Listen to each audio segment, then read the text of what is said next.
welcome and thank you once again for joining me on today's resilience journey.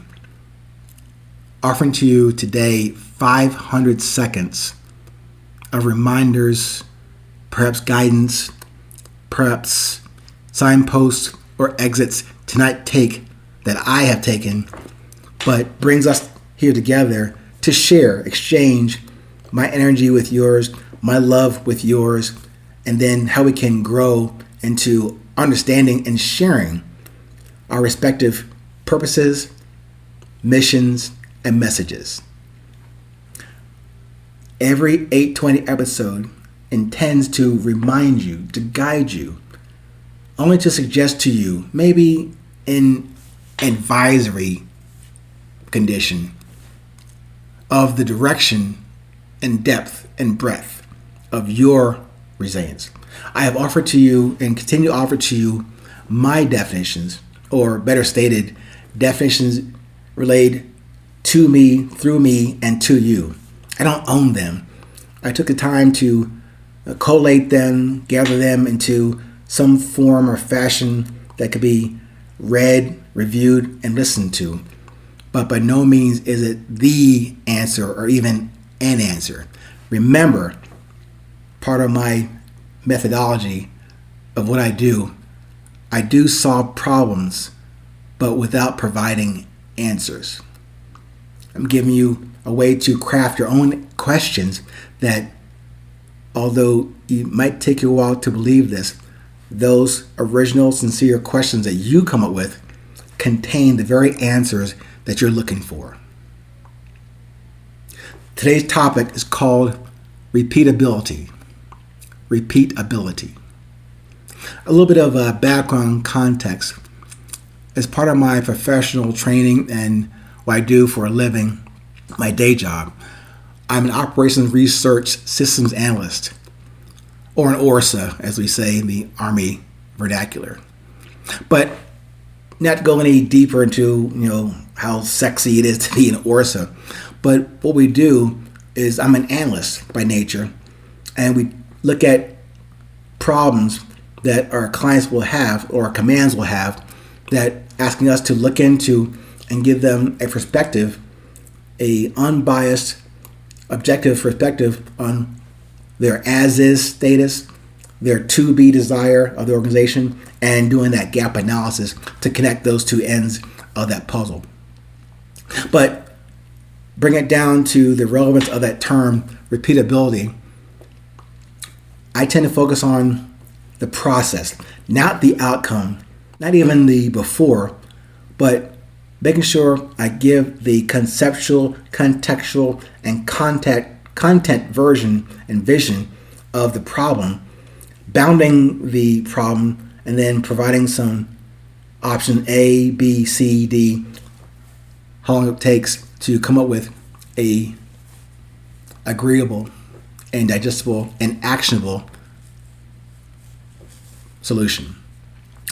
So the repeatability is part of the metric we use to make sure that whatever solution or approach we offer to our customers, this solution can be repeated, it can be reproduced, and it can endure. Repeatability, reproducibility, and endurance. So when I talk about repeatability, it's not about doing better than you were before. It's the best for now, given the conditions, circumstances, tasks, and risks, and providing that viewpoint or that vantage point about what we can do that meets those three general parameters: repeatability, reproducibility, and endurance of a solution.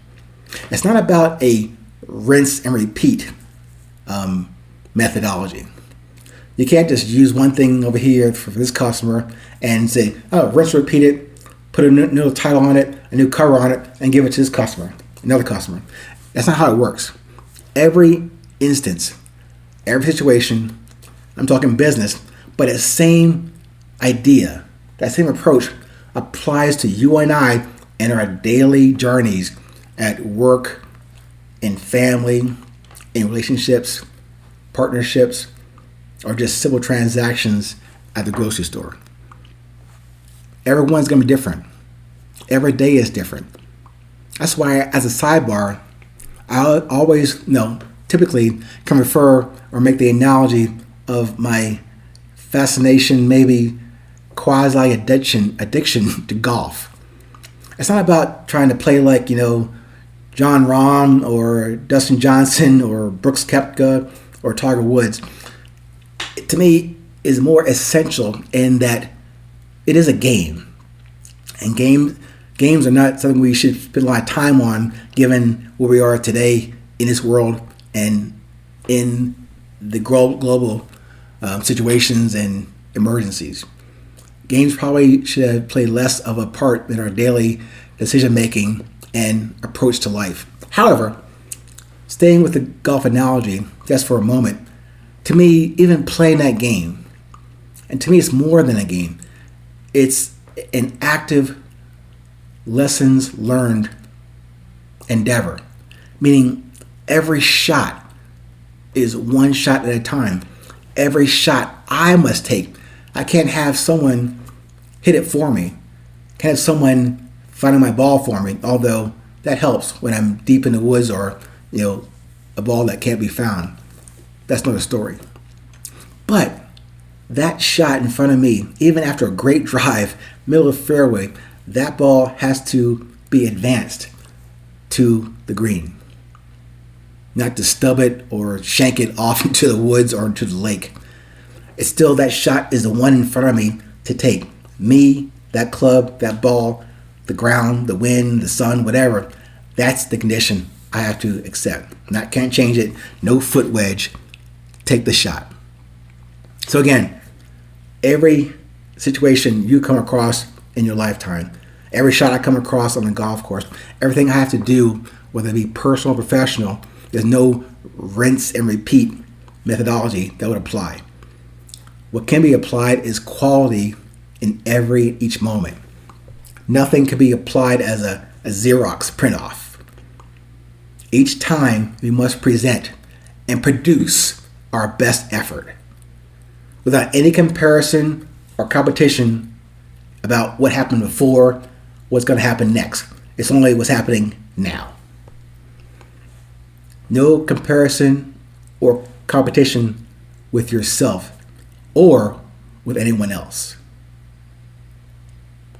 Always remember the process, the baseline, that infallible infrastructure within you, that common essence that you and I share, that drive, that desire, that beauty,